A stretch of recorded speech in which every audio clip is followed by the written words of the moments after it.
Mock interview. Jolisa B. Lamani as an interviewer. Good morning, ma'am. Here's my requirements. Okay. Good morning, Ms. Sarah Il. So, please introduce yourself, please. I am Narlisa J. Sarail, a recent graduate of Bachelor of Secondary Major in Mathematics from Palawan State University of Bulacan. So, I am passionate about teaching and competitive to help learners to understand and appreciate mathematics through meaningful and interactive learning experiences. So, how do you uphold the standards for teaching profession? So, I will continuously update my content knowledge and teaching strategies by attending programs or seminars, reading research, and reflecting my practices to ensure I deliver accurate and engaged math lessons. How will you create a learner standard environment?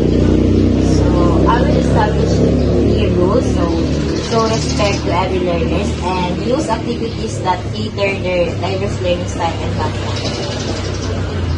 So, how do you plan your lessons effectively? So, I align my lesson objectives with curriculum guide. I use instructional materials and design activities that are developmentally appropriate and relevant. So, how do you assess the students' learning? So, I will use both formative assessment and summative assessment, give their timely feedback, and use results for provide instruction and support student progress. What will you do if a student is struggling in math?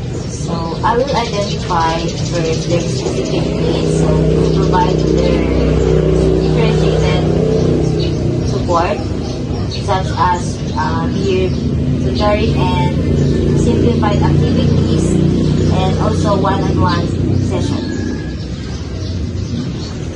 So, how you show your professionalism in your work? So, I show professionalism by being punctual, respectful, and open to feedback, and also seek opportunities for professional growth and involve parents and community in the learning process. So, thank you, Ms. Sarah Il. Any final words? Thank you so much, ma'am. So, I am excited to begin my journey as an educator and contribute positively to the vision of quality, suitable, and inclusive education.